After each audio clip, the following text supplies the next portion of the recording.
Bonjour à toutes et à tous, bienvenue pour ce nouveau webinaire de My Happy Job.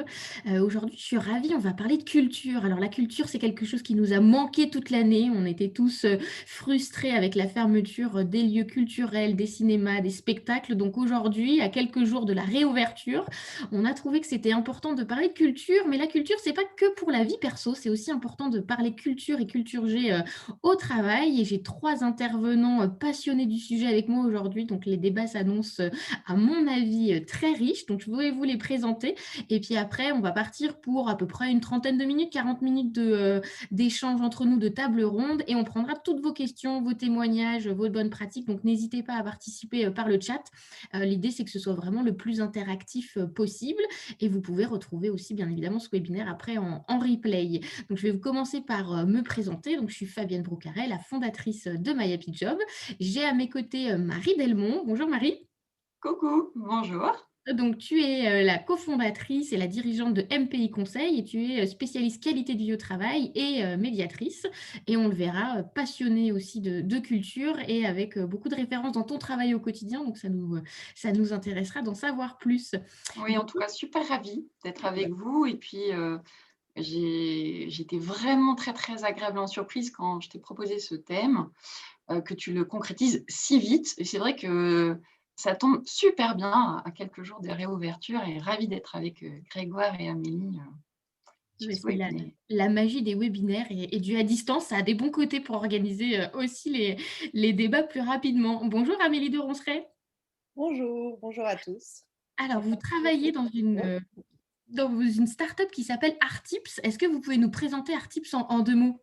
Oui, bien sûr. Alors je ne sais pas si on a encore le droit de s'appeler, une start-up parce qu'on a 8 ans, C'est ça? donc Vous avez bien grandi aussi? je sais pas si ça colle à la peau toute la vie, mais oui, en fait, en tout cas, on est une jeune entreprise, de l'économie sociale et solidaire. On est, une quarantaine de collaborateurs maintenant et dans un premier temps, on a créé, voilà, des newsletters qu'on partage au grand public, sur l'art, la musique, la science, l'économie, donc Artips et ses petites sœurs, qui sont, donc maintenant le premier média en ligne culturel en France et par ailleurs, on est devenu un acteur fort de l'apprentissage en ligne avec, une plateforme qui conjugue, storytelling, dont on est un peu les experts, depuis, nos newsletters et micro-learning, donc format court, et qui propose notamment, en effet, des parcours de culture générale et voilà, qui fait passer, des messages qui suscitent l'intérêt, l'émotion, l'adhésion des collaborateurs, mais je pense qu'on aura l'occasion d'en reparler. Ça s'appelle Artips Academy, donc voilà, c'est pas c'est dérivé de notre nom, mais je suis ravie d'en parler en effet, à ce moment si symbolique, Mais oui, pour la culture. merci beaucoup. Et il y a déjà des fans dans le chat. On a Valérie qui nous dit abonnée à Artips et à Music Tip, pardon, depuis quelques années. Super projet, bravo. Donc voilà, il y a déjà des adeptes et sinon les autres à les découvrir, c'est très très chouette aussi. Bonjour Grégoire Jean-Menot. Bonjour Fabienne, bonjour à tous. Alors, est-ce que tu peux nous présenter un petit peu ce que tu fais de beau dans la vie? Donc, tu es conférencier, Moi voilà. tu as fondé 47e rue et tu as écrit un super livre que je vous recommande qui s'appelle Leçons d'artiste. Donc, dis-nous deux mots un petit peu sur ton activité. Merci. Bah, moi, ça fait 8 ans maintenant que je gravite un petit peu dans le monde de l'entreprise, dans des entreprises très différentes, pour faire des conférences où j'utilise le champ artistique, l'histoire de l'art en gros, pour essayer de comprendre comment les artistes peuvent nous aider à porter un regard original sur nos métiers, être plus créatifs, mieux travailler ensemble, cultiver de meilleures relations avec nos clients. C'est un jeu d'analogie en fait qui consiste à se demander en quoi, si on est comptable, assureur, banquier ou si on fabrique des bagnoles ou des bijoux, on peut finalement tous se référer à ces grands icônes de l'histoire de l'art que sont les Picasso, les Monet, les Warhol, pour essayer de penser un peu différemment et puis de faire avancer un petit peu les choses et de réinventer nos métiers, comme on dit. Et déjà, là, je trouve que tu dis quelque chose de très intéressant, c'est-à-dire qu'on ne s'adresse pas que aux personnes qui ont des métiers artistiques en soi, dont l'activité est créative. On pourrait penser que c'est réservé à certains milieux, mais pas du tout. Très honnêtement, quand j'ai commencé à faire ça, je pensais que mes clients, ce seraient les métiers en lien avec la création, les bijoutiers, les parfumeurs, etc. La vérité, c'est que mes meilleurs clients, là où il y a le plus d'appétence, bizarrement, c'est dans des métiers qui précisément ne sont pas artistiques. Mm. Je ne sais pas trop comment l'expliquer. Peut-être qu'il y a justement un besoin viscéral de se rapprocher de ces valeurs-là, de cet esprit-là, de cette créativité, de cette fantaisie, de cette imagination, quand on est dans des métiers extrêmement processés. Ouais, tout à fait. Alors, en première question, je vais vous demander, on peut penser que la culture, bah, c'est réservé voilà, à nos week-ends, à nos vacances, Pourquoi parler de culture dans le monde du travail? Pourquoi c'est essentiel et peut-être encore plus, je dirais cette année que les autres, années? Marie, est-ce que tu veux démarrer? Oui, je veux bien. Hem, alors moi, j'ai hésité, dans ma carrière, à devenir musicienne professionnelle. Ça a été, au départ une hypothèse, on va dire, une possibilité. J'ai très, très vite renoncé parce que je pense qu'il faut avoir un niveau de départ qui est, tellement exigeant. Mais je reste pianiste et je suis complètement addict, aux livres. Et je me disais que c'était quand même dommage, de passer tellement de temps quand on est étudiant, dans le champ culturel, à potasser et on se dit quand on est étudiant: «Oh, on aimerait bien être un peu plus, sérieux et faire des vraies choses concrètes, dans la vie, active» et quand on arrive dans la vie active, on a une espèce de vide, de manque, Mmh. puisque la culture est a priori reléguée à des toutes petites places, voire n'a même pas sa place ou simplement on se dit: «Bah, c'est» on passe un peu pour des intellos quand on parle culture, dans le milieu d'entreprise. Et puis finalement, moi je me suis autorisée avec, mes clients à me référer à des œuvres, à des artistes, à des humoristes, à des films, puisqu'on s'aperçoit que c'est, aussi un ciment. C'est un socle que l'on peut partager, les uns et les autres et à ce moment où, on a tellement besoin de liens, on a tellement perdu le lien, c'est véritablement aussi une façon de retrouver du lien, alors soit de façon très informelle, Mmh. entre collègues, ou avec mes clients, ou, j'en parlerai peut-être un petit peu plus tard, comment, s'emparer, d'outils culturels pour pouvoir, nourrir à la fois ma pratique de coach, mais également ma pratique de médiatrice, parce que certaines références culturelles, permettent d'avoir un éclairage différent et de voir les choses différemment. Mmh. Je prendrai peut-être un seul petit exemple. Hem, on m'a demandé assez souvent d'intervenir en matière de harcèlement moral au travail, qui est un sujet qui est un peu sérieux, où il y a beaucoup de souffrance et l'objectif est de pouvoir quand même faire exprimer les gens et lors des échanges que je pouvais avoir sur le harcèlement moral au travail, mes références n'étaient pas forcément les références classiques dans le domaine, mais je me suis appuyée sur, un livre de Delphine de Vigan qui Mmh. s'appelle, «Les heures souterraines», qui est un très joli petit roman. Alors je suis particulièrement fan de Delphine de Vigan, mais à la limite, même si on n'est pas fan, ça nous donne juste un autre éclairage, ça nous permet de nous décaler et de mieux se retrouver, et en lisant, ne serait-ce que quelques passages, en les partageant avec, les personnes, que j'accompagnais, ça a pu leur permettre vraiment aussi, de pouvoir s'y retrouver de façon un petit peu plus facile que dans une analyse sociologique ou psychologique. Oui, classique, ouais. Voilà, Mmh. Non, très bien. On a Valérie qui nous dit qu'il y a un film tiré de ce livre et qui est que très beau, bon, voilà. Donc, que j'ai beaucoup aimé. Merci de ce partage. Amélie, qu'est-ce que ça peut apporter aux entreprises, de faire rentrer la culture dans les journées de travail de leurs, collaborateurs? En fait, au départ, moi, j'allais dire, la culture, voilà, c'est ce qui relie les hommes. Mmh.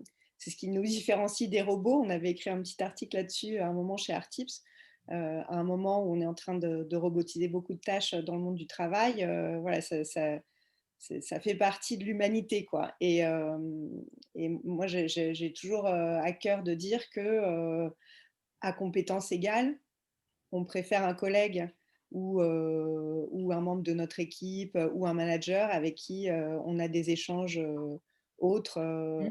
on a des échanges culturels puisque en fait, ça peut revêtir une très large, signification cette culture. Mais à compétences égales dans un entretien d'embauche, c'est vous qu'on choisira si on a un crush et souvent c'est ça qui fait la différence en réalité. C'est ce qui prouve, voilà votre caractère, votre, parcours, et ce qui l'enrichit beaucoup, heu et donc voilà, c'est ça que je mettrais en premier. C'est aussi le fait de voilà, de faire un petit pas de côté, d'élever les hommes, hein, tout Mmh. simplement, leurs discussions, leurs réflexions, bon, c'est bête, hein, mais le monde de la culture est truffé le monde de l'entreprise, pardon, est truffé de références culturelles. Mmh. Bon, quand on sait que sur les les petites bouteilles de L'Oréal, c'est Mondrian qui est cité. Ouais, il y a plein de références. Voilà, en fait, on regarde un peu les choses différemment et on se rend compte que c'est important de nourrir les équipes, qu'elles soient créatives ou non, hein, d'ailleurs, hein.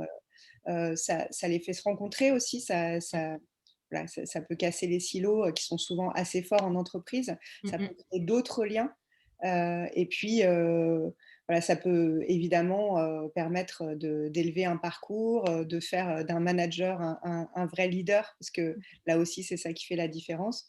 Hem et donc, je vais dire que on a l'impression que c'est un petit plus, mais en réalité, c'est ce qui fait le ciment, Mmh.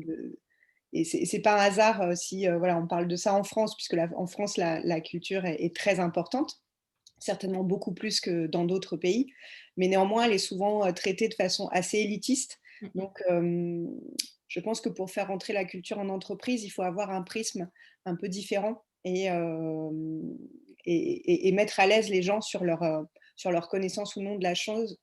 L'idée, c'est de passer, le virus de la curiosité. C'est surtout ça. Très Je bien. pense Mmh que mh. rendre les gens curieux, Mmh. ça rend les équipes, bien plus performantes aussi Mmh. et ça peut, en fait, ruisseler sur plein de sujets. Ouais, bien sûr. C'est ce qui t'anime aussi, Grégoire, justement, cette transmission, lors de Bah, tes conférences? ouais, je connais un petit peu, je connais pas mal Artip et on travaille un peu dans le même esprit. C'est-à-dire qu'on part du principe, oui, que comme l'a dit Amélie, la culture, c'est ce qui nous différencie des machines, c'est ce qui fait qu'on a du lien entre nous et c'est ce qui fait une civilisation, en fait. Et très souvent, on a tendance à mettre derrière le mot culture des choses extrêmement pointues, qui font un peu peur, qui sont un peu intimidantes. La culture, c'est tout en fait. C'est-à-dire que la bande dessinée, c'est une culture, Marie l'a dit tout à l'heure, elle s'appuie sur des dessins d'humour. Le cinéma, c'est de la culture. Les séries télé, il y a une vraie culture là-dedans. Enfin, tout Mmh. ce qui fait lien entre nous, tout ce qui fait qu'on a un socle de référence commun, c'est la culture. Si on se débarrasse de ça, alors on est tous dans des silos comme ça, on ne se parle Mmh. pas. En Mmh. fait, ça nous sert d'abord à échanger au niveau de la communion, si on est d'accord, s'il y a des choses qui nous attirent mutuellement, on peut les partager et on se retrouve finalement liés par cet intérêt commun. Soit par la découverte, le partage, on fait découvrir à l'autre quelque chose que l'autre ne connaît pas et forcément, bah, il y a de la richesse qui s'échange, Mmh. soit au contraire dans la confrontation, quand on n'est pas d'accord, vous êtes déjà allé dans un musée, vous voyez quelque chose, votre voisin voit autre chose et il y a une conversation intéressante qui se fait, quoi. C'est-à-dire que la culture, en fait, de mon point de vue, ce qui est intéressant, c'est qu'elle ne nous adresse pas d'injonctions, elle nous adresse des propositions, en fait. On en fait ce qu'on veut. Le message que je reçois quand je lis un roman, quand je regarde un tableau, quand je regarde un film ou quand j'écoute de la musique, que ce soit du jazz, du rap ou du rock, qui sont aussi de la culture, euh, je le vis avec mes émotions, avec ma sensibilité, je mène ma propre réflexion et peut-être que mon voisin n'aura pas le même chemin en fait. Mmh. Et tout l'intérêt de ça, c'est de pouvoir échanger là-dessus. En entreprise, on sait bien qu'on a très souvent des process qui sont là, on doit travailler d'une certaine manière, on doit accomplir des tâches, atteindre des objectifs. Si on n'arrive pas à ouvrir un petit peu les œillères et à partir du principe que l'autre à côté de moi, bah, même s'il a des objectifs similaires, il a une façon différente d'y arriver, de la même façon qu'il va voir un tableau différent, de façon différente de moi, alors on passe à côté de beaucoup de choses. On passe à côté de l'esprit du collectif et de tout ce qui fait la valeur d'une équipe, en fait. Mmh. Donc je pense que oui, développer la culture, c'est pas seulement pour frimer dans les dîners, c'est pas seulement pour se faire plaisir, c'est oui pour se donner confiance, parce que quand on connaît les choses, on les comprend mieux. Mmh. Si quand on va chez Ikea, on reconnaît une table qui nous fait penser à un truc du Bauhaus, bah, on a l'impression de se l'approprier tout de suite. Si je me balade à Paris, cet immeuble-là, je reconnais que c'est un immeuble haussmannien parce qu'il est comme ça, bah forcément, je fais de ce monde mon monde, je me l'approprie vraiment. C'est pareil dans l'entreprise, ce que disait Amélie avec les codes, les logos, etc. Moi, je bosse pour Guerlain en ce moment. L'emblème de Guerlain, c'est l'abeille. Si on ne sait pas que l'abeille, ça date d'il y a 2 siècles, quand le fondateur est devenu fournisseur de la cour impériale et que l'emblème napoléonien, c'était l'abeille, on passe à côté de l'essentiel du message. C'est que c'est une boîte qui est ancrée dans l'histoire, tout simplement. Donc, il y a tout un tas de choses comme ça qui peuvent vraiment nous permettre de poser un regard stimulant, fertile, intéressant et motivant sur notre entreprise, sur nos collaborateurs. Mmh. Et est-ce que les artistes aussi, peuvent nous inspirer? Alors pour avoir, assisté à plusieurs de tes conférences, j'aime beaucoup justement les parallèles et comme tu le disais, même si on travaille, dans la banque, qu'on est comptable, bah, on peut s'inspirer des manières de travailler des artistes. Est-ce que tu peux nous, voilà, nous en dire un peu plus et peut-être nous donner un exemple un peu concret? Moi, ça fait 8 ans, parce que j'ai une conviction, en fait, mais c'est pas ma conviction, hein, c'est presque un lieu commun, hein. C'est-à-dire qu'on est tous des artistes un petit peu, contrariés ou pas et que quel que soit notre métier, on doit pouvoir réfléchir et penser, voire travailler comme des artistes. Bien sûr, toute proportion gardée. Ce que ça veut dire, c'est quoi? C'est que quand on regarde comment Picasso a créé le cubisme, quand on regarde comment les surréalistes travaillent ensemble, quand on regarde comment les impressionnistes ont réussi, malgré l'adversité, à s'imposer, etc., il y a des leçons à en tirer, forcément, quel que soit notre métier. Même dans des champs un petit peu surprenants. Moi, j'ai travaillé une conférence sur le thème de la relation client, la relation commerciale. Et c'est vrai que art et relation commerciale, le lien ne va pas forcément de soi, en fait. Pourtant, il y a des anecdotes formidables sur les artistes et leurs clients, parce qu'ils avaient aussi des clients. Et on peut très facilement s'approprier des réflexions, en fait. Là, je t'ai envoyé, Fabienne, de visuels. Simplement, j'aimerais prendre 2 minutes pour raconter une anecdote que j'aime bien. C'est une parmi tellement d'autres. Peut-être qu'Artips en a fait une newsletter, d'ailleurs, parce que cette histoire est assez documentée. Ça parle de Joseph Vernet, qui était au XVIIe siècle, XVIIIe siècle sous Louis XV, un peintre de marine extrêmement célèbre. Il a reçu une commande incroyable de l'État, de Louis XV, qui lui demandait de faire le tour de France, le tour du littoral français, pour peindre une vingtaine de ports, en fait, pour rendre hommage un petit peu à la diversité, à la polyvalence et à la puissance de la marine française. Donc, le petit Joseph Vernet, très fier de sa commande, il a commencé à faire son tour de France, et puis il s'arrêtait de ville en ville. Et à chaque fois, il peignait les ports, mais en mettant au premier plan tout ce qui faisait la singularité, la spécificité du port. C'est-à-dire qu'à Marseille, plutôt port de pêche. Dans le Nord, c'était des ports où il y a des commerces de draps. À Bordeaux, c'est évidemment des barils de vin, etc. Donc tout ce qui fait la singularité, à La Rochelle, port militaire, tout ce qui fait la singularité du port et de la ville et de la région était mis en avant dans ces tableaux. Et puis un jour, il est arrivé à Sète, ville de Sète, dans le golfe du Lion. Et là, il s'y est pas plu du tout. En fait, il a écrit à Louis XV ou à son intermédiaire, qui était, je crois, le marquis de Marigny, un truc comme ça. Il lui a dit, écoutez, en gros, pardon pour les Sétois, c'est très moche, il n'y a rien à faire, le port n'a aucun intérêt, je ne peux pas peindre ça, ça ne fera pas un beau tableau. Je propose quelque chose. Il a c'était culotté. Il dit, je vais aller à Bordeaux et je vais peindre le port de Sète à Bordeaux, parce que le port de Bordeaux est vachement plus joli. Donc évidemment, c'est un peu surréaliste comme dialogue. On a la réponse du gars qui lui dit, non, je vous rappelle que vous êtes payé et le roi exige que vous peigniez le port de Sète à Sète. C'est quand même la moindre des choses. Donc, que fait Vernet? Eh ben, Vernet, il réfléchit tout simplement. Il se dit, en fait, ce dont a besoin le roi, ce que souhaite Louis XV, c'est que soit mise en avant la spécificité, la singularité des ports. Et une des singularités du port de Sète, c'est que c'est un port refuge. C'est-à-dire que dans le golfe de Lion, il y a beaucoup de tempêtes, très souvent, et c'est un port qui servait à accueillir les bateaux qui étaient pris dans la tempête. Donc, plutôt que de peindre le port en lui-même qui n'a aucun intérêt, je vais me mettre au large et je vais faire ce visuel-là que tu as, Fabienne, qui consiste à peindre le port depuis le large par temps de tempête.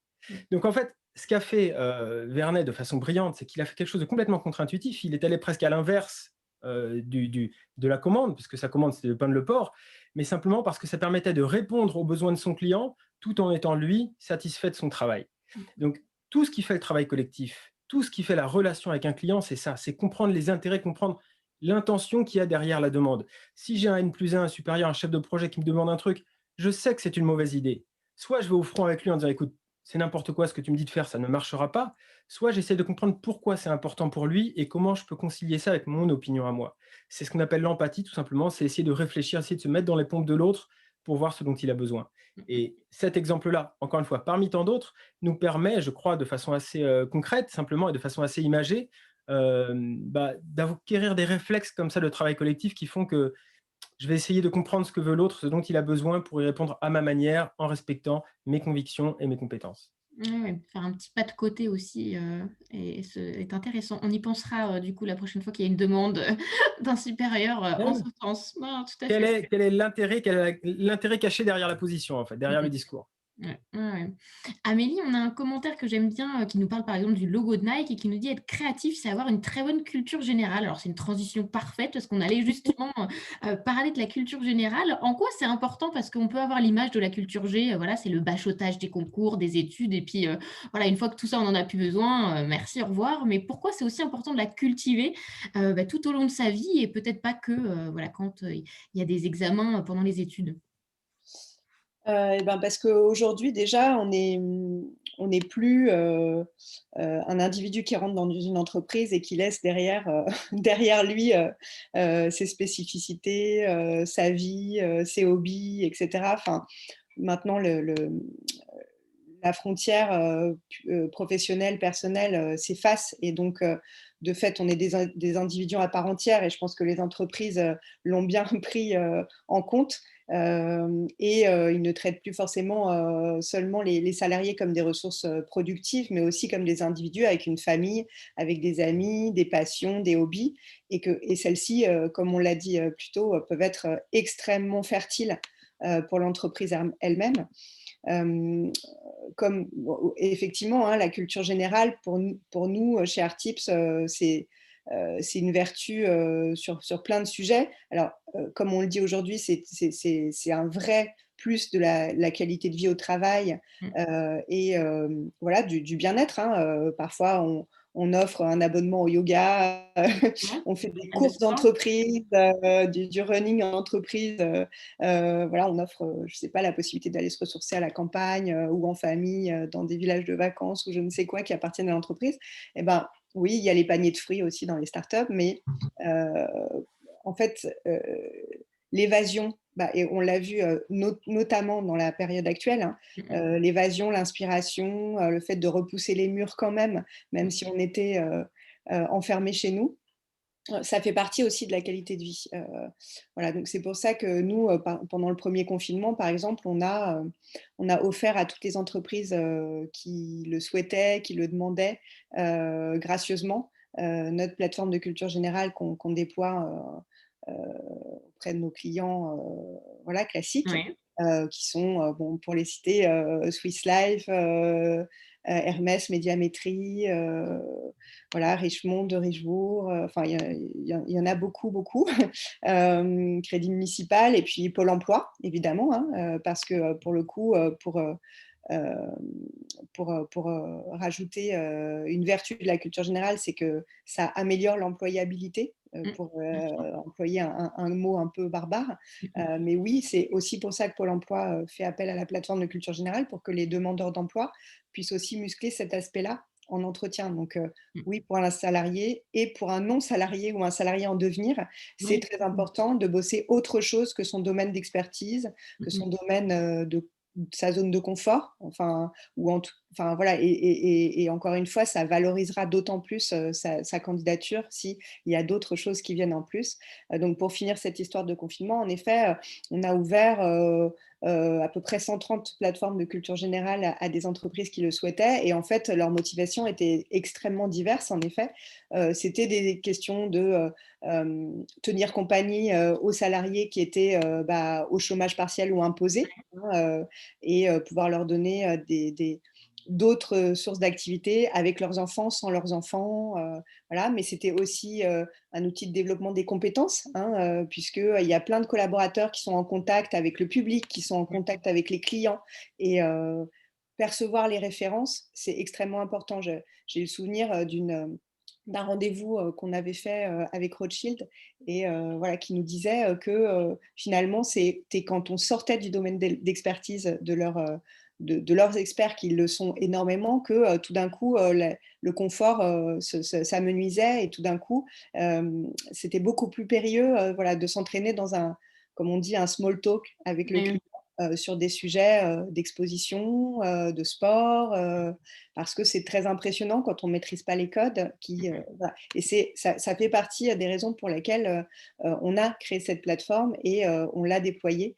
Évidemment, je parle, enfin, je parle du talent management aussi, les individus qu'on a repérés, qui vont pouvoir être leaders dans l'entreprise, leur donner ces clés-là en plus, c'est capital s'ils n'ont pas eu la chance de l'avoir dans leur éducation, puisqu'au final, il n'y a que l'éducation aujourd'hui qui nous donne un petit peu les études, mais pas à tous. Et puis, pour terminer, on a de plus en plus d'équipes interculturelles avec des nationalités différentes, des codes culturels différents. Voilà, si vous saluez un Japonais à la façon d'un Italien, vous allez créer de l'inconfort. Et du coup, se comprendre ou au moins se parler sur ces sujets-là, culturels et comme disait Grégoire, de civilisation, c'est capital. Et aujourd'hui, bon, c'est sûr que les voyages se sont un petit peu arrêtés, mais ces équipes interculturelles, elles resteront, elles sont toujours valables bien et sûr. j'espère elles repartiront de plus en plus après cette situation un peu périlleuse. Ouais, ah ouais, tout à fait. Non, non, c'est très intéressant. On a Émilie qui nous dit que la culture peut aussi aider à l'intégration au sein d'une entreprise en faisant ressortir les talents cachés qui font toute la singularité de l'individu. C'est aussi de se découvrir peut-être un peu autrement au sein des équipes et pas forcément que à travers sa fiche de poste. Marie, quand on fait des médiations, par exemple, la culture peut aussi servir à rapprocher un petit peu. Ça peut tout à fait être effectivement le partage de références communes. Je ferai le lien, Fabienne, avec plutôt la notion d'émotion. Oui. On est beaucoup dans le rationnel en entreprise et la culture permet, d'aller plutôt chercher du côté des émotions. On parle de plus en plus d'intelligence émotionnelle et c'est heureux. En revanche, les émotions, l'expression des émotions et surtout, les besoins qu'il peuvent y avoir derrière n'ont pas encore complètement toute leur place en entreprise. Et finalement, dans un coaching, en médiation, dans une formation, c'est intéressant de pouvoir se baser là-dessus, ou sur les sujets sur lesquels j'interviens qui sont, du repositionnement, du reclassement, des sujets liés à la diversité, à l'égalité professionnelle femmes-hommes, du harcèlement, finalement tout ce qui est autour de comment retrouver du bien-être au travail, avec des personnes qui sont en conflit. C'est intéressant parfois de faire des pas de côté et de pouvoir leur proposer une autre façon de travailler leurs objectifs. Je prendrai peut-être 2 exemples qui vont certainement vous parler. Euh, on peut souvent me demander en coaching et le travailler avec le manager et la personne coachée, de travailler sur la communication non verbale. Le fait qu'on lit à travers cette personne comme dans un livre ouvert et quand elle est vraiment furieuse, on voit qu'elle est toute rouge. Voilà. Et donc, ce genre de choses, de façon assez spontanée, lors d'un coaching, j'avais proposé à une personne qui était une directrice de visionner ensemble un court extrait du film Itinéraire d'un enfant gâté. Je ne sais pas si ça vous parle, où il y a Belmondo qui demande à Ancolina de surtout ne jamais paraître étonné. Et il lui dit Tu savais que ton père est le petit pompiste et là, on voit Anconina qui est complètement décontenancé. Il dit non, je t'ai demandé de ne pas être étonné. Et c'est vrai que de partir de cet extrait-là, Oui. ça dépassionnait complètement le sujet et c'était vraiment super sympa. Et peut-être un autre exemple qui est sur un autre registre. Il y a un auteur de BD que j'adore, que je vous recommande vivement, qui s'appelle Fab Caro, qui a écrit des BD extraordinaires, que ce soit Zai Zai Zai Zai. Bon, alors c'est pas forcément sur le milieu d'entreprise, mais là aussi, quand il y a des éléments à choper, dernièrement, euh, j'ai découvert Open Bar, qui est une BD qui est très sympa. Et sur une des parties, je travaille avec certains managers dans un groupe de médias sur le recrutement et les exigences qu'ils ont au niveau du recrutement. Alors, au-delà des diplômes, des millions de diplômes, bon, tac, tac, tac. Alors, la référence BD, je vous donnerai toutes les références. C'est Open Bar de Fab Caro. C'était de se dire attention, quand vous questionnez les gens aussi sur ce qu'ils aiment dans la vie, tout ce qui est extra professionnel, pour le coup, au niveau du recrutement, ça peut biaiser. Ça peut vraiment être un filtre de se dire, si je l'interroge sur ses loisirs et qu'il nous dit, j'adore construire des tours Eiffel en allumettes, ça nous fait une petite référence. Et on se dit, je ne sais pas si je vais vraiment l'intégrer dans mon équipe. Et finalement, je leur ai fait toucher du doigt le fait que le Code du travail nous dit qu'on doit vraiment poser des questions en lien d'abord quand même avec le poste pour avoir le moins de biais cognitifs. Et là, c'est vraiment 3 images où on voit un recruteur qui lit le CV et qui lui dit alors, dans votre CV, vous écrivez « J'aime le jazz, la peinture de la Renaissance, le nazisme et l'horticulture ornementale ». Qu'entendez-vous exactement par horticulture ornementale? Bon, c'est là où on voit qu'il est complètement à côté du truc, mais ça démontre bien le fait que, en fonction des éléments qu'on va chercher chez la personne, ça peut être vraiment une façon de faire passer des messages lors des formations ou lors des coachings et travailler des vrais sujets différemment par le truchement de tout ce que nous apportent les artistes qui sont hyper imaginatifs. Ouais, ah ouais, tout à fait. On voit que l'humour peut être, voilà, très, très important. On peut avoir l'image de la culture, voilà, ennuyante, rébarbative. On a parlé de culturée, on peut se dire: «Non, c'est bon, ça va être, voilà, on va s'endormir et non, ça va pas être une partie de plaisir». Grégoire, est-ce que c'est aussi, voilà, possible et important de passer par le jeu, pour, du coup impliquer, voilà et puis montrer peut-être une autre image de la culture? Alors ton micro est coupé Grégoire, tu as fait le bon élève, tu l'as coupé, mais voilà, Non, c'est parce que quelqu'un bon. fait des travaux dans mon immeuble, donc je l'ai coupé pour pas vous gêner, j'ai oublié de le rallumer.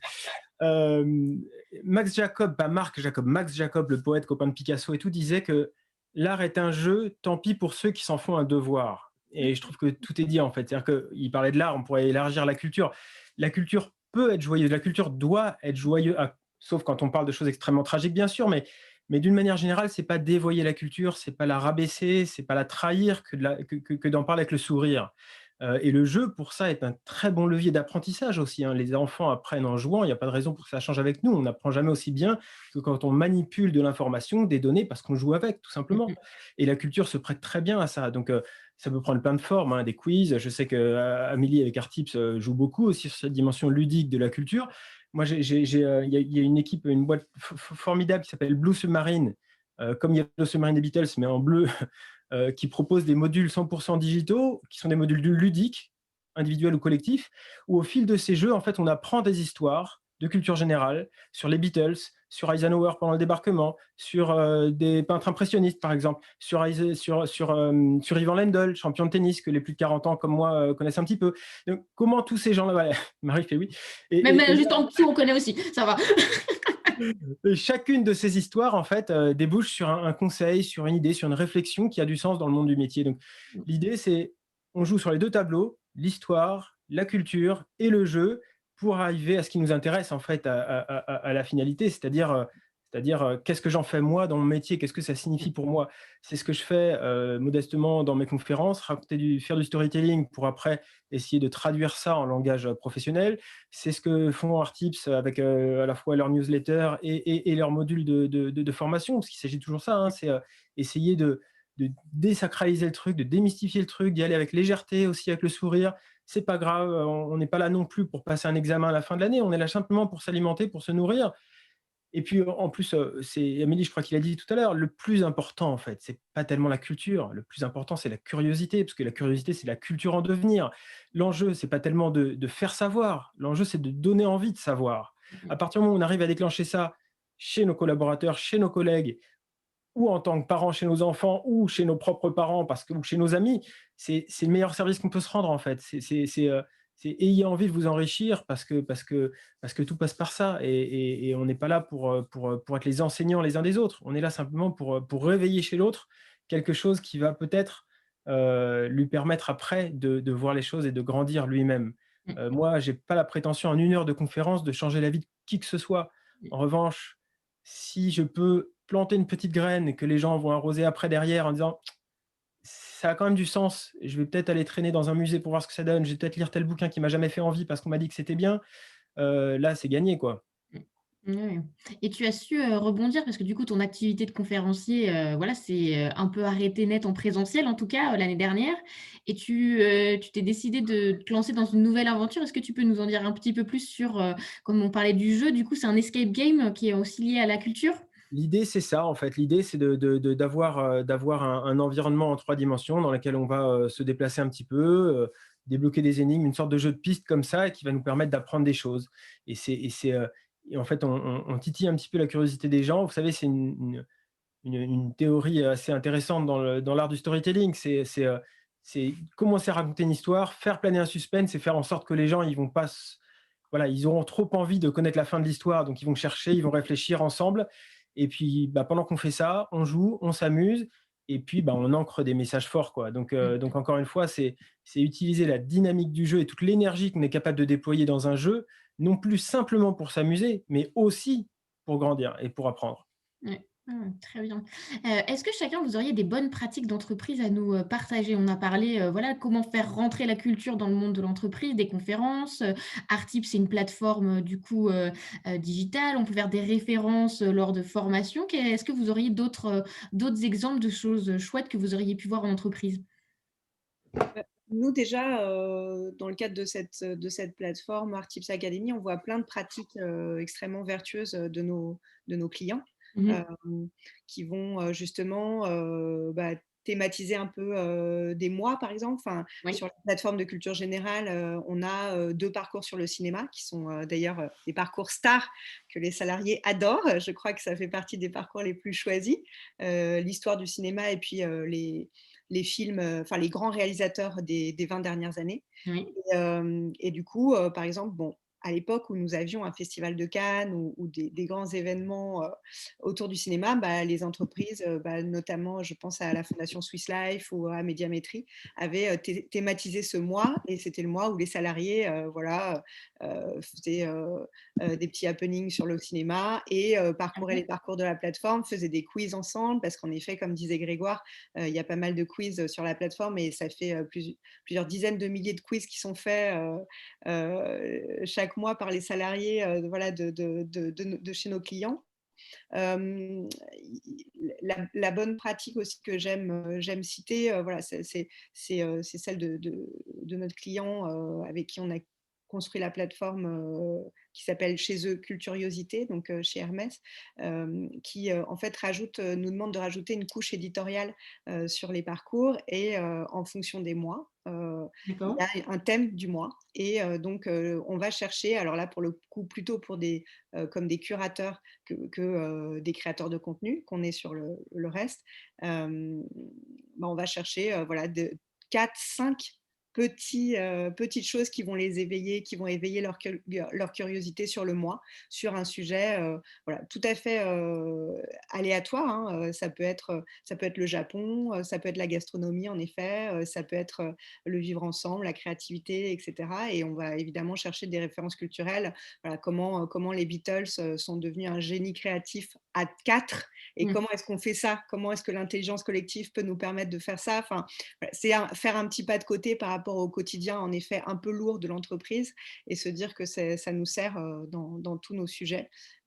Et donc, enfin, voilà, pour finir, en effet, il y a des bonnes pratiques et à chaque fois, je trouve que les clients sont extrêmement inventifs pour se saisir de la plateforme. Nous, on leur fournit juste le socle et les parcours qui vont permettre d'onboarder les salariés, de les embarquer vers leur destinée. Mais voilà, cet été, avec la FNAC, avec FNAC Darty, on a fait les thèmes de l'été. Donc, il y avait les grands explorateurs, les civilisations étrangères, et on faisait voyager alors que c'était un été où on ne voyageait pas beaucoup.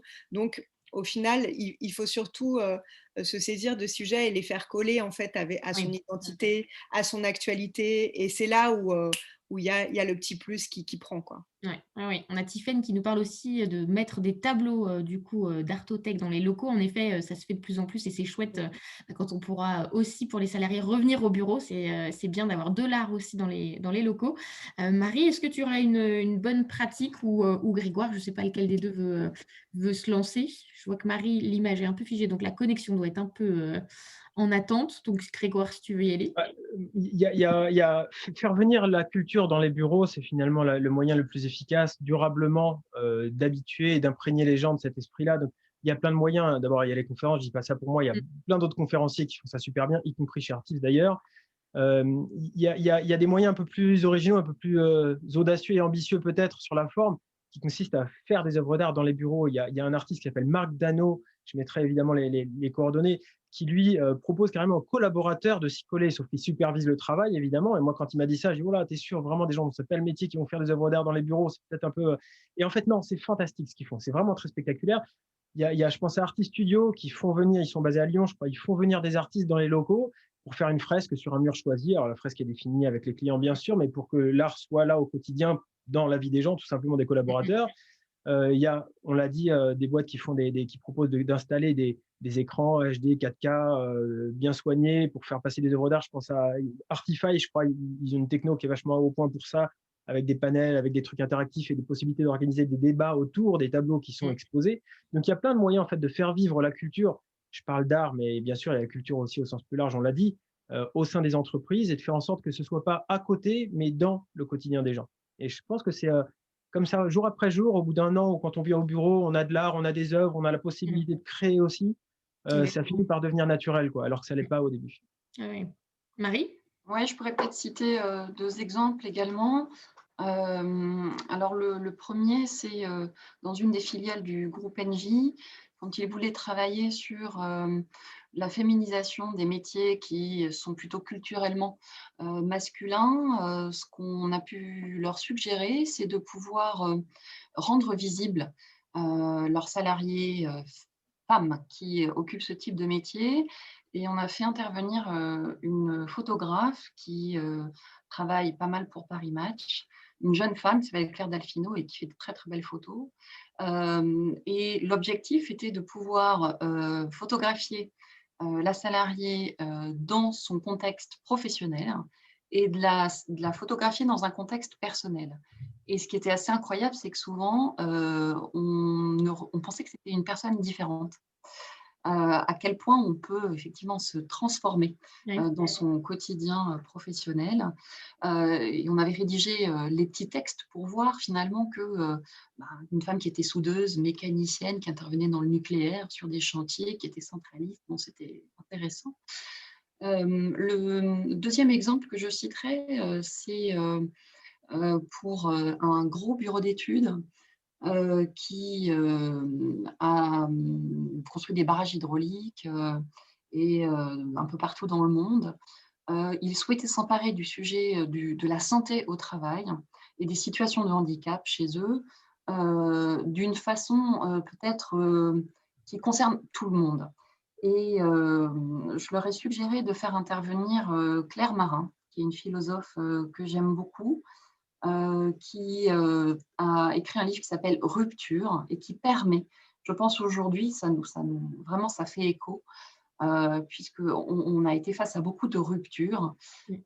Et comment est-ce que quand on est salarié, on n'est pas uniquement salarié d'une entreprise, mais on est aussi un être humain et qui doit faire face à beaucoup de ruptures dans sa vie, que ce soit des deuils, que ce soit des ruptures amoureuses, que ce soit un déracinement avec un pays. Amélie parlait effectivement de différences culturelles et de diversité culturelle. Et là, l'objectif, c'était de pouvoir effectivement, grâce à cette conférence, leur proposer une réflexion un peu plus large et avec des séances de dédicaces, de leur offrir une façon d'échanger sur le sujet de façon un petit peu décalée. Et ce que j'aimerais rajouter un dernier point, c'est que la culture permet de faire une passerelle temporelle, souvent, lors de formations, de sensibilisation, euh, j'ai envie de partager avec le groupe que j'ai un film, un livre, une pièce de théâtre. Souvent, j'ai des retours, peut-être 6 mois après, 1 an après, de personnes qui m'écrivent un petit mail et qui me disent « Ah ben tiens, j'ai lu L'art d'écouter les battements de cœur. C'était formidable. Merci de m'avoir conseillé ça. » Et je me dis « Tiens, c'est chouette, j'avais oublié même que j'avais conseillé ça. » Et c'était juste une façon finalement de faire le lien sur des sujets pour pouvoir donner la possibilité aux personnes de continuer la réflexion, de continuer à se nourrir. Mmh. Ah, c'est très intéressant comme retour. On nous dit aussi dans le chat, la mise en avant du patrimoine, voilà, régional, des photos en fond d'écran sur Teams et Zoom et du coup, voilà, c'est aussi intéressant. C'est une autre manière de partager et moi, j'avais en tête aussi une PME à Montpellier qui, faisait venir, alors quand c'était possible dans les locaux, mais sinon aussi, en visio à distance, les libraires indépendants, pour partager leur coup de cœur, dans l'année. C'était, soit à Noël, soit au moment de la sortie, voilà, des romans et du coup, ça recréait aussi des liens localement, donc je trouve ça génial quand bah, voilà, on rencontre aussi son libraire dans son entreprise et du coup, peut-être qu'on y va aussi un peu plus souvent le reste du temps. Donc, je trouve ça très chouette aussi comme initiative. On a parlé de pas mal de choses en entreprise. J'aimerais juste un mot pour les gens qui sont freelance, indépendants, entrepreneurs. Pourquoi c'est aussi important de s'autoriser ces moments-là dans ces journées de travail et de peut-être de ne pas attendre les vacances pour aller voir l'expo qu'on a envie, mais peut-être se dire que bah, jeudi matin, c'est bien pour y aller aussi. Et on peut voilà, s'autoriser ces temps-là dans son temps aussi de travail. Je ne sais pas si c'est des choses que vous faites, vous. C'est le plus difficile, honnêtement. Mm. C'est toujours la grande tension entre l'urgent et l'important. C'est-à-dire Mm. que quand on est indépendant, voilà, ceux qui le sont savent de quoi je parle, on a tellement de trucs à faire entre la compta, la prospection, gérer les affaires en cours et tout, c'est qu'on se trouve systématiquement des raisons pour remettre à demain les moments de respiration et d'inspiration qu'on peut s'offrir. Mais je ne suis pas moi-même un bon élève, hein, mais pourtant, on sait, on le sent d'ailleurs, on le sent depuis un an parce qu'on est en train de mourir là de frustration. C'est que c'est indispensable de s'aérer l'esprit, de sortir la créativité, l'inspiration, tout ce qu'on pourra apporter au monde comme valeur ajoutée. C'est pas sur son ordinateur ou en regardant ses pompes qu'on va la trouver. C'est en sortant un petit peu, en allant visiter, en allant explorer, en lisant, enfin, précisément en étant en contact avec la culture. La créativité, ce n'est qu'un jeu d'assemblage de connaissances, de données, de choses, d'images, de rêves qu'on va trouver ailleurs. Donc oui, c'est essentiel, mais c'est pas facile à mettre en œuvre. Donc il faut se forcer un petit peu. Des astuces pratiques, j'en ai pas, à part caler, se bloquer une demi-journée dans la semaine Dans pour se dire l'agenda. ça va être la session promenade, musée ou concert. Sinon, voilà, c'est une discipline. C'est une Mm. discipline et surtout ne pas laisser les choses qu'on doit faire prendre trop de place par rapport aux choses qu'on veut faire. Ouais, ouais, ouais, tout à fait. Marie, tu voulais ajouter, toi, en tant que aussi entrepreneur? Alors, je me l'autorise de façon peut-être un peu plus importante ces dernières années. Avec mon associé, on se disait que justement, on aimerait bien partager autre chose que des dossiers. Et finalement, on s'est autorisé entre midi et deux à se nourrir culturellement ou le soir en ayant fini, comme parfois avant. Au monde d'avant, on pouvait réserver des expositions et il y a souvent des nocturnes dans certains musées ou au Petit Palais ou au Grand Palais. Et on se disait, on finit notre journée, puis on se prend des billets qui sont à heure fixe, à 19h30, à 20h, et on se dit, ah, génial, on finit peut-être là aussi la journée de travail comme ça, c'était super agréable. Et je voulais juste vous raconter une petite anecdote sur le côté, on peut s'autoriser aussi à faire des choses un peu décalées. Euh, sur une dernière médiation, c'était autour du racisme. C'était un petit peu compliqué et tendu comme situation. Et la médiation, ça permet vraiment aux personnes de se dire ce qui pose problème. Et mon commanditaire, quand il avait invité ces personnes qui étaient en conflit à se parler, n'avait pas nommé les choses, n'avait pas parlé concrètement de ce qui posait problème. Et j'ai tourné dans ma tête le mail que je pouvais lui écrire en disant, mais si vous ne dites pas les choses, comment vous voulez que vos équipes se disent ce qui pose problème? Et je me suis autorisée à lui écrire un petit mail en disant, bon, comme disait Albert Camus, mal nommer les choses, c'est ajouter au malheur du monde. Et je lui ai juste dit ça en me disant, plutôt que de faire un mail de 25 lignes, il m'a appelé tout de suite. Et c'était très marrant en me disant, ah, c'est intéressant, pourquoi vous citez Camus? Qu'est-ce que vous voulez dire par là? Et je me suis dit, génial, j'ai déclenché ce que je voulais, c'est-à-dire qu'il m'appelle, qu'on parle. Et au moins, je pense que ce mail-là, ça l'a beaucoup plus marqué que ce serait mieux si vous disiez les choses quand même à vos équipes. Voilà. Ouais, la petite référence qui va bien. Avant de passer à vos questions-réponses, n'hésitez pas à commencer à les partager dans le chat. On voulait finir en images parce que parler culture, c'est bien, mais montrer aussi des choses, c'est encore mieux. Donc, on voulait, voilà, j'ai demandé à mes 3 invités de partager du coup chacun un dessin, une œuvre qu'ils avaient envie de partager avec vous aujourd'hui. Donc, Marie, tu vas pouvoir te lancer la première. Alors, un humoriste, quoi, un dessin, un caricaturiste que j'aime beaucoup Ah oui, aussi, allez qui voir s'appelle Antoine Chéreau. Je voilà, l'adore. Antoine Chéreau.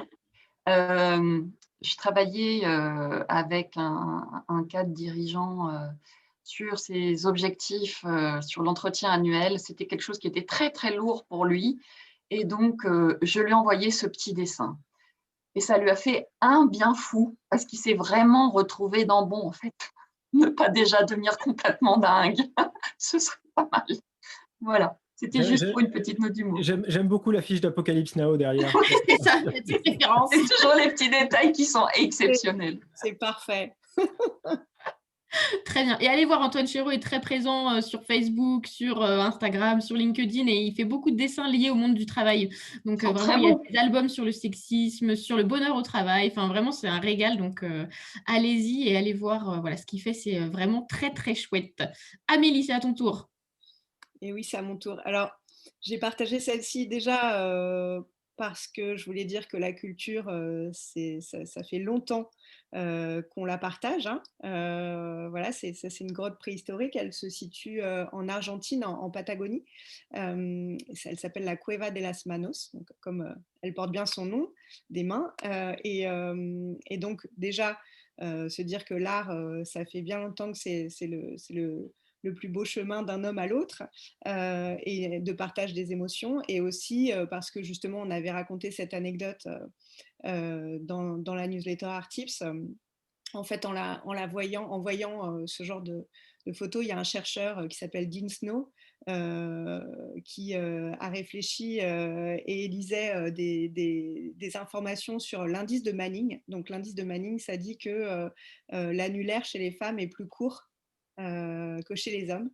Et donc, en lisant voilà, des sujets de recherche sur ce sujet, il s'est rendu compte que finalement, dans beaucoup de grottes préhistoriques, l'annulaire est bien plus court. Donc ce serait très probable, et après il a fait des gros calculs, Dean Snow, et c'est très probable que ces peintures soient féminines. En fait, on ne l'avait jamais envisagé comme ça. On s'est toujours dit que voilà, les hommes préhistoriques avaient fait des peintures, mais c'est vrai qu'on a bien dit hommes dans Ouais. l'expression.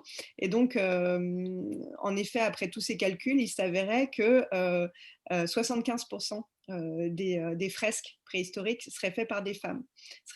Donc, ça a été une petite révolution dans le monde de la préhistoire et de l'histoire tout court. Mais voilà, ça montre bien que déjà la culture nous fait faire un pas de côté, et aussi qu'elle peut nous montrer les choses d'une façon absolument différente. J'ai le souvenir d'une anecdote aussi que racontait Grégoire sur ce sujet. Voilà, voir les choses autrement, voir ce qui se cache derrière. Ouais. C'est ça aussi, c'est ce à quoi ça nous aide. Et puis, voilà, quand on visite ce genre de grotte, ou en tout cas ces reproductions, c'est une émotion énorme qui nous saisit. Donc, je voulais finir sur l'émotion, parce que c'est quand même ça que nous donne la culture. Voilà. Et l'idée que les premières femmes de l'histoire, que les premiers artistes de l'histoire puissent être des femmes, ça remet quand même pas mal de choses en perspective C'est ça. C'est Tout à ça. fait. dans l'histoire de l'art. Tout à fait. C'est ça qui est très fort, c'est qu'il y a assez peu d'univers dont l'histoire est aussi masculine que l'art, en fait, paradoxalement. Or, il y a eu des talents extraordinaires, et j'ai tendance à penser que si beaucoup de femmes artistes ont été un peu oubliées, c'est déjà parce qu'elles n'étaient pas encouragées de devenir artistes parce qu'elles avaient des enfants élevés, mais aussi parce que beaucoup d'historiens de l'art étaient des hommes, et qu'ils avaient plus de facilité au 19e, au début du 20e, à reconnaître le talent chez les autres hommes que chez les femmes. Donc il y a beaucoup de choses à revoir, et ce qui est intéressant avec l'histoire de l'art, comme avec l'histoire de la culture tout court, c'est que c'est jamais figé, en fait. On revisite l'histoire en permanence. Et aujourd'hui, on voit ressurgir des artistes qu'on avait un peu oubliés, et des créateurs qu'on a un peu zappés, parce qu'on se rend compte que soit ils étaient extrêmement avant-gardistes, soit simplement pour des mauvaises raisons, on les avait passés un peu sous silence. Donc c'est pas une histoire qui est figée, c'est pas une histoire qui est poussiéreuse, c'est une histoire qui vit. Il y a des tableaux qui sont désattribués, réattribués en permanence. Moi, je me souviens d'un tableau au Louvre, qui était un de mes tableaux préférés, qui est un tableau de Rembrandt, qui s'appelait Le cabinet du philosophe, je crois, une espèce de petite grotte comme ça, avec un type en train d'écrire. C'était un tout petit tableau. Et un beau jour, je suis arrivé au Louvre, et le cartel avait changé, c'était plus Rembrandt, c'était École de Rembrandt. Le truc, il avait perdu en code tout d'un coup, quoi, simplement parce qu'il y a un spécialiste qui avait dit non, j'ai analysé le truc, c'est pas du Rembrandt. Donc ça vit tout le temps, on fait des erreurs, on les corrige après, c'est pas grave, et on grandit comme ça, et c'est en train de bouger tout le temps. Donc c'est très vivant comme univers. Ouais. Tout à fait. C'est cette histoire, juste pour compléter, Vas-y, vas-y. Grégoire, on remet beaucoup, on essaye beaucoup, les rédacteurs d'Art Tips essayent beaucoup de remettre à l'honneur des femmes artistes que l'histoire de l'art a un peu oubliées. Donc régulièrement, si jamais vous êtes abonné à l'une de nos newsletters gratuites, vous avez des petits coups de projecteur sur ces femmes que finalement, qui ne sont quasiment jamais dans les livres d'histoire de l'art, mais qui ont des histoires absolument fabuleuses à raconter. Donc voilà. Il faut aller voir, en effet, surtout voilà, depuis quelques années, et les mouvements féministes, je trouve ça très bien que ça aille aussi voilà, dans l'art, c'est très très bien. Grégoire, tu vas finir avec ton image, et après on va passer Ouais, aux réponses. c'est pas très original, parce que c'est un peu incontournable, Banksy, aujourd'hui, mais je trouve que ça, c'est formidable, en fait. Et tout le génie, l'humour de Banksy et toute la finesse de Banksy est là. Si le graffiti pouvait changer quoi que ce soit, ce serait illégal. Il se trouve qu'évidemment, on sait que c'est illégal, donc ça veut dire beaucoup de choses sur sur ce qu'est en fait le pouvoir de la culture, c'est ça en fait, c'est qu'à notre insu, sans qu'on s'en rende compte, ça transforme des choses. Mm. Euh, il y a cet autre artiste de street art, JR, ce Français qui fait des installations photographiques très spectaculaires que tout le monde, je pense, connaît un petit peu. Un jour, on lui a posé la question pour une conférence, mais est-ce que vraiment l'art peut changer le monde? Et il a eu cette très belle réponse. Il a dit, non, je ne crois pas que l'art puisse changer le monde, mais l'art peut changer le regard qu'on pose sur le monde. Et c'est déjà énorme. Et bien sûr, il a raison. Et tout ce dont on parle depuis tout à l'heure, c'est probablement ça. C'est la façon dont la culture peut nous aider à changer le regard qu'on pose sur le monde, pour être plus à l'écoute de nos collègues, bien sûr, mais de nos contemporains d'une manière générale. Et puis peut-être pour essayer d'avoir un regard sur nous-mêmes aussi qui soit parfois plus indulgent, parfois plus critique, mais en tout cas qui nous aide à grandir. Mm. Mm. Très bien. On m'avait envoyé une première question par mail qui était la suivante. Si on a des réticences de nos managers, de notre hiérarchie, qui peut se dire que la culture, c'est un peu anecdotique, ça n'a pas grand-chose à voir dans nos journées de travail, quels seraient chacun vos arguments? Qu'est-ce qu'on peut donner comme argument pour au moins essayer de tester des choses et de voir l'impact? Et peut-être commencer par Amélie, parce que du coup, tu avais un petit graphe que je trouvais intéressant qui récapitule un petit peu plusieurs points importants. Bah déjà, j'espère que s'ils ont suivi ce webinaire, ils seront convaincus qu'il y a pas mal de vertus à partager la culture. Mais en effet, oui, on a essayé, donc on a des illustratrices en interne chez Artips, donc on a essayé de réunir la plupart des vertus que peut apporter la culture générale en entreprise, qu'elle soit partagée en effet sur des plateformes comme la nôtre ou en conférence ou en atelier comme vous le faites, Grégoire et Marie. Voilà, ça apporte à la fois une communication fluidifiée, hein, on l'a dit, entre les équipes et des équipes interculturelles, comme on l'avait mentionné aussi. Oui, on peut dire que ça éclaire, alors il ne faut pas le prendre dans le sens élitiste du terme, mais ça éclaire le management, les décisions. Oui, on a évoqué plein de choses pendant ce webinaire, mais l'idée c'est que la culture c'est le petit plus en effet qui transforme un manager lambda en vrai leader, quoi, charismatique, qui va avoir des références qui vous marquent toute votre vie. Et puis, ça valorise la marque employeur, puisque voilà, pas mal de nos clients, je pense par exemple à l'Aéroport de Paris, offraient voilà, de la culture générale et la plateforme de culture générale aux nouveaux arrivants, par exemple, pour se distinguer un peu des packages qu'on peut leur proposer, puisque maintenant, finalement, les entreprises rivalisent beaucoup de ces petits plus qu'elles offrent avec le contrat des jeunes diplômés. Et puis, évidemment, Marie l'a évoqué plusieurs fois, hein, la culture, elle est indissociable de la responsabilité sociale globale de l'entreprise. Elle y prend sa part pleinement. Ça montre que vous valorisez le fait que vos collaborateurs aient de l'esprit critique. Et aujourd'hui, on sait à quel point c'est indispensable qu'ils aient un jugement éclairé, qu'ils puissent se parler entre eux, qu'ils puissent être créatifs. Voilà, donc... Bon, il y en a certainement plein d'autres, hein. Il pourrait y avoir le double, je pense, mais en tout cas, ça permet de synthétiser un peu. Oui, oui. Grégoire ou Marie, vous vouliez ajouter quelque chose? Oui, moi, ce qui me semblait intéressant aussi, c'est de pouvoir donner la possibilité aux managers de retenir quelque chose sur lesquels ils vont s'ancrer. Les formations management, les ateliers management ou les médiations, c'est souvent des images qui vont plus leur parler ou des références. Le fait de faire des choses qui sont très classiques, à un moment donné, c'est dans l'expérimentation qu'ils vont se sentir beaucoup plus concernés.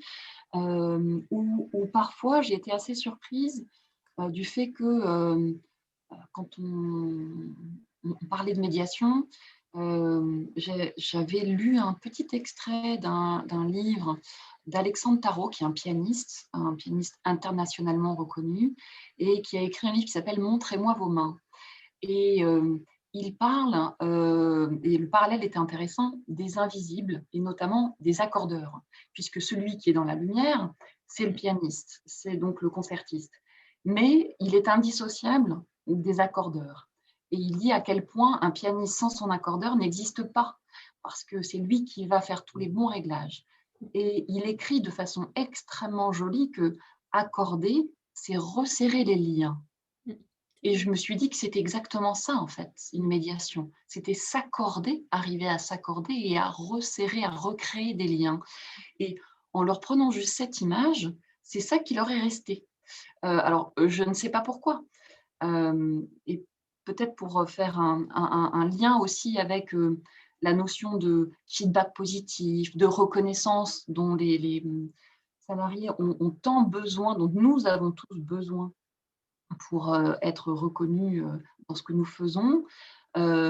J'avais envie, et puis je vous l'adresse également, de vous lire un tout petit quatrain de François Cheng, euh, qui nous livre dans son livre Enfin le royaume, où il dit: Nous rions, nous trinquons, en nous défilent les blessés, les meurtris. Nous leur devons mémoire et vie, car vivre, c'est savoir que tout instant de vie est rayon d'or. Sur une mer de ténèbres, c'est savoir dire merci. Et donc moi, j'avais envie de vous dire merci aussi d'avoir partagé ce super moment avec vous et puis avec tous les... je ne sais pas si on dit auditeurs, participants. Non, non, tout à fait. Non, non, mais c'était super riche et top. On nous demandait les références pour des team building, donc on vous les mettra en dessous. Je les mettrai en dessous le replay. Mais moi, je pense à Art for Me. Et puis, du coup, Grégoire, si tu peux nous redire les noms des personnes qui interviennent en entreprise, notamment pour mettre les mains à la pâte. Ouais, je t'enverrai tout ça par mail. Il y a Très Marc bien. Dano, il y a Artify, il y a Artist Studio. Donc, j'enverrai tout ça par mail, Fabienne. Super. Et puis, n'hésitez pas à aller voir aussi, il y a pas mal d'entreprises qui proposent d'aller faire des visites de musées. Ça réouvre bientôt, donc ça peut être aussi des chouettes trucs à faire en équipe. Et bah, comme dernière question, moi, j'ai envie de vous demander, le 19 mai, tout réouvre. Où est-ce que vous avez envie d'aller? Qu'est-ce que chacun va faire? Est-ce que vous aviez une expo en vue, un lieu où vous avez envie d'aller, ou voilà, près ou loin? Dites-nous tout. Moi, si j'avais l'autorisation, j'irais voir un ballet parce que la danse me manque trop, que ce soit en tant que spectatrice ou en tant que danseuse moi-même, pas professionnelle comme ceux qui Mais c'est pas grave, ça. Et, en fait, pour moi, c'est vraiment la proximité du corps et souvent on a dit que ça faisait partie des arts qui n'allaient pas avec la pandémie puisqu'en fait, on souffle, on se touche. Voilà, il y a plein de choses qui émanent de nous et donc du coup, c'est incompatible. Mais si j'avais la possibilité et si il reprenait vite, j'irais voir un ballet. Très bien. Grégoire, Moi, Grégoire je pensais pas dire ça il y a un an, parce que je pensais que si on me privait de ça pendant un an, ma première envie serait de retourner dans un musée voir une expo. Mais en fait, je crois qu'aujourd'hui, il y a beaucoup de moyens digitaux dans les livres, etc., d'avoir quand même des images. Mais ce qui me manque le plus, moi, ce serait un concert. Alors, je sais pas, j'ai pas regardé les programmes des sorties, mais le concert, l'ambiance concert, se fédérer au rythme avec la musique, c'est un truc, ça, pour le coup, ça me manque beaucoup parce que c'est des vibrations qu'on a nulle part ailleurs, en fait. Et là, pour le coup, on parlait de collectif tout à l'heure, il y a vraiment un élan, une énergie collective qui se dégage de ces moments-là qui, moi, personnellement, me manque très cruellement. Ouais. Marie? Alors, je lorgne sur l'expo de la Fondation Cartier, boulevard Raspail. Je passe assez souvent devant, je n'habite pas très loin et j'ai tellement envie de rentrer dans ce lieu. Un concert aussi à Grégoire, je te rejoins 1000 fois. Qu'est-ce que ça me manque? J'ai eu pas mal de concerts qui sont annulés. Et puis du théâtre. Du théâtre, ouais. Voilà, la pièce à faire sensible, par exemple. Voilà, bon, bref. Vite, que ça réouvre. C'est ça, c'est tout ce que je vous souhaite à tous et à toutes. On nous dit aussi le cinéma et on nous dit aussi que Valérie a réservé Roméo et Juliette, mais très bien. Donc voilà, on vous souhaite plein de bons moments à partager parce que c'est encore mieux la culture quand ça se partage. Je pense que c'est aussi des enseignements d'aujourd'hui. Merci beaucoup Marie, Amélie et Grégoire. C'était super chouette. Merci à vous. Merci à tout le monde. C'était un vrai plaisir et le webinaire sera disponible très vite sur notre chaîne YouTube, du coup, sur My Happy Job. Et n'hésitez pas à nous faire des retours, ça nous fait très plaisir. Et moi, je vous dis à bientôt, bonne journée et bonne réouverture d'ici quelques jours. Profitez-en bien. À bientôt. Merci. À bientôt. À bientôt. Merci. Au revoir.